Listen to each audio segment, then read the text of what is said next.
The reviews have not always been kind. The texts are rarely perceived as literary, or even particularly important, so they don't get taken seriously. But the celebrity femoir, a memoir authored by a well-known female actor or comedian, has become a staple of the publishing trade over the last few years. As I explain in a recent book chapter, the femoir occupies an important place in contemporary women's writing because they promote female empowerment. The books also embrace body positivity, and address the importance of having a supportive female community of friends. These women writers already have hugely successful careers before they begin to write their femoirs.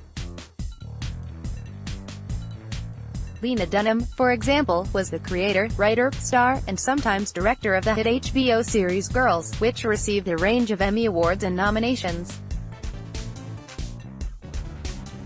Amy Poehler and Tina Fey are both veterans of Saturday Night Live, and Fey was the creator, writer, and star of 30 Rock, while Poehler starred in the hugely popular Parks and Recreation. Mindy Kaling, on the other hand, was the first Indian-American woman to both star in and produce her own show, The Mindy Project. So why the sudden need to tell their story in print? Brand woman. One reason might be that writing, and autobiography in particular, is a great way for women to develop their public brand. Suzanne Ferris, who has researched and published on popular women's writing, compares the femoir to chicklit, as this new style of memoir often follow the traditional structure of a female protagonist overcoming various personal and professional obstacles. The reader might hear about one of Kaling's bad dates, or about Faye's struggles to balance being a mother and being a professional working woman. But within the genre, each writer also emphasizes professional advancement over personal success. None of these books ever offer any real details about the women's personal lives beyond a few anecdotes that could be shared on a late-night talk show. But the femoir offers the reader the illusion they are being told highly privileged information, and this is hugely important part of the genre's appeal. Speaking out for Dunham, Fey, Poehler and Kaling, writing has always been an important part of their career. Although they are famous for performing, most of them started out as writers. Kaling, for example, got her break as one of the writers for the US version of The Office. Writing for The Guardian, Hadley Freeman suggests that the main difference between memoir and femoir is the construction of the narrative voice. A memoir is usually published because the story is special or unique, but the very appeal of the femoir is that its writer is, apparently, just like the imagined, female reader.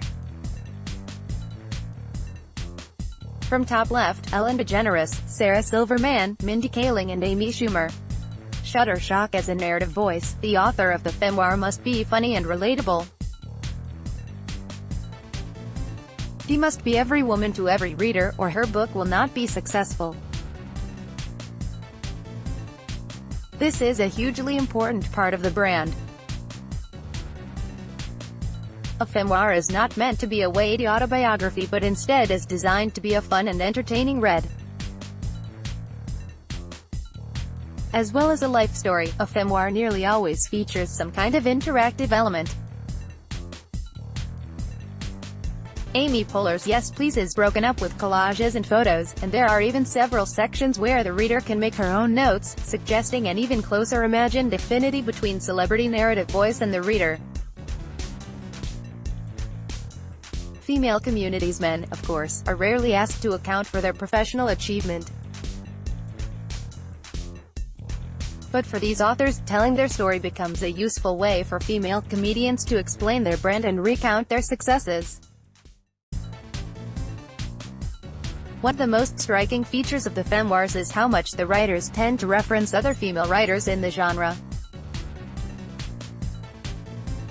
There is a lot of emphasis on how important it is to have the support of other women. Faye, for example, writes several love letters to her friend and frequent collaborator, Polar, encouraging the idea that female community is central to individual female accomplishment.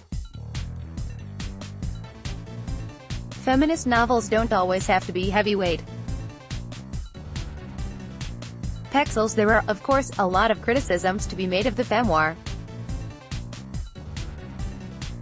They are highly performative types of writing, they are designed to be commercial, and some of them have clearly been helped along by ghostwriters.